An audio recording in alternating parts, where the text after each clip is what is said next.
have the pleasure once again to be sitting here with Mr. Frank Maguire.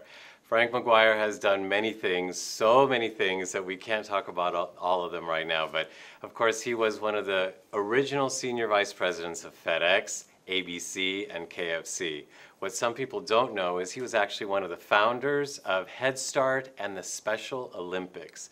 And even fewer people know, or actually a lot of people should know because maybe you even saw him perform with B.B. King at the jazz piano. Frank Maguire, it's always a pleasure. Thank you so much. Filippo. Good to see you. Do you still play? Oh yeah, every day, every day. Well, you know I sing, and so one of these days I'm going to come over and we're going to have some fun together. Oh, come on. That's some good food and some good music. Absolutely. You know, you have such a quirky way of looking at certain things, and I think we find humor, both of us do, in the same things. And so as I was reading your book, You're the Greatest, and the book is The Greatest, you talked about an F word, and it's a famous F word, and you say it's one of the most important F words out there, and it's 4 letters. That's right. And you say the four-letter F word. Hey, the 4-letter F word. Everybody knows that word, right? Right, and everybody understands that in every situation where we're challenged, all of us use that 4-letter F word. Right. It's called fear. Fear. F-E-A-R, fear. You bet. And they thought it was something else. That's the major 4-letter F word that I think keeps people from growing and experimenting with their life. See, my opinion is, to be honest with you, we as a company, as an organization, as a family, we need to learn, one, to stop thinking fear and start having faith. That's the key.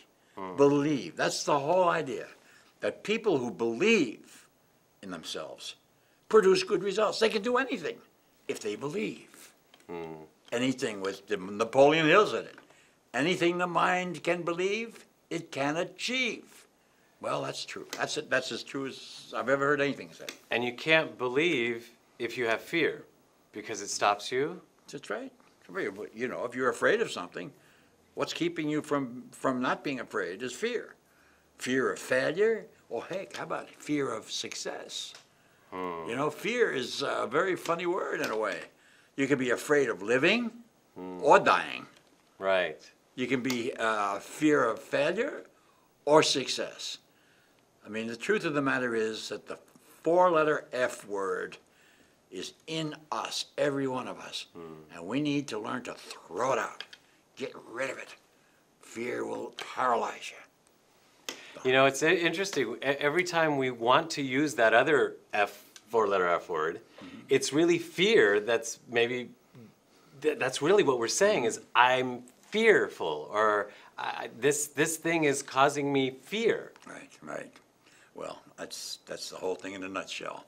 You ask people, I mean, I've started a number of companies in my lifetime.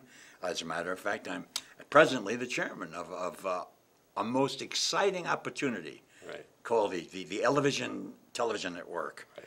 It's going to change the way the world communicates. But I'll tell you one thing right now. We're going to do it. We're not going to sit around and be afraid of it.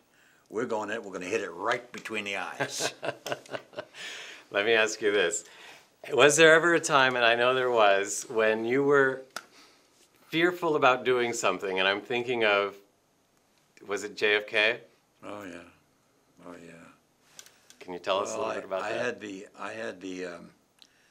I had the great blessing and the opportunity to work at the executive office of the White House back in the days of Kennedy, and then subsequently Lyndon Johnson.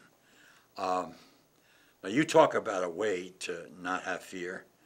They didn't fear anything. They did. Well, their whole family is marked with that. No fear, no room for fear. Fear of failure? No. We knew, and he knew. And I guess maybe in a way he was fearful because the day after the election, he walks into the kitchen, have a cup of coffee. We're all sitting there still trying to stay awake.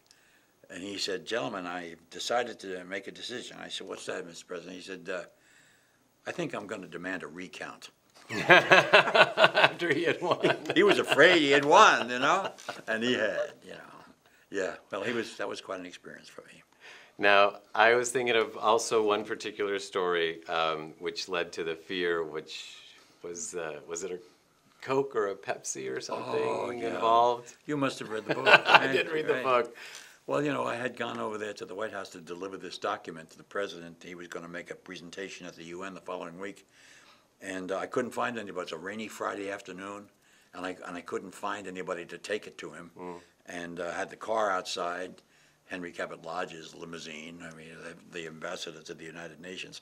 And what I did was, I looked all over.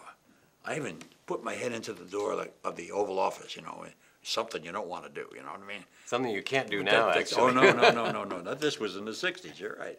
So anyway, I did, and I couldn't find anybody until I noticed down the hall, I saw a pair of khaki pants and a shoe, a sneaker, okay, wagging back and forth, and I said, whew, there's somebody anyway. I'll go down and find out if they know where the president is. And I walked down the hall. I turned the corner, and there's himself. There's John Fitzgerald Kennedy sitting there under a plaque that says, "Do not sit in Lincoln's chair." And he looked up at me and he said, "Can I help you?" Well, of course, I'm stunned. I said, Mr. President, my name is Francis Maguire, and I got a report I need to get through. He said, "Oh, thank you, Frank, for bringing it over. I really appreciate you doing that." He said, "On a rainy Friday afternoon." He said, "I sent everybody home early today."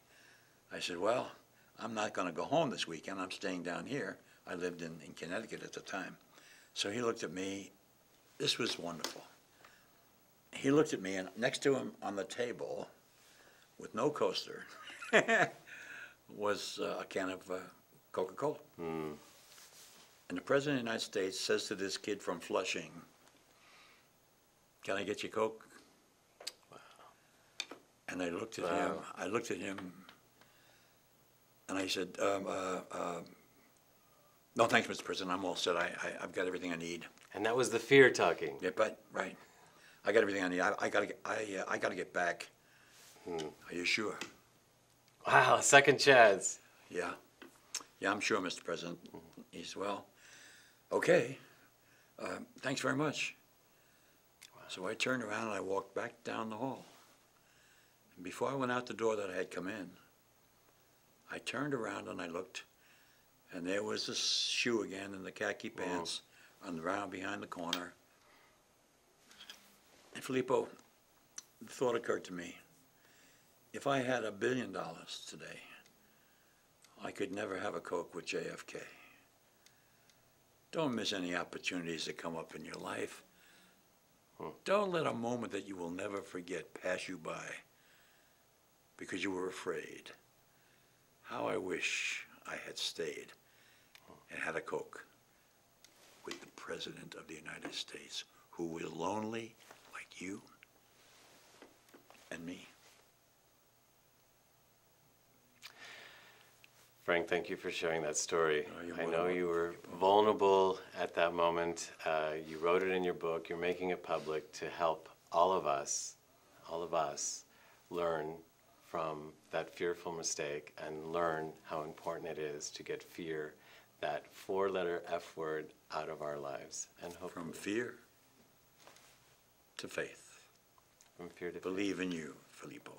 Well, I believe in you, Frank. You're the greatest. Thank you. Frank Maguire, ladies and gentlemen. Thank you so much. Thank you.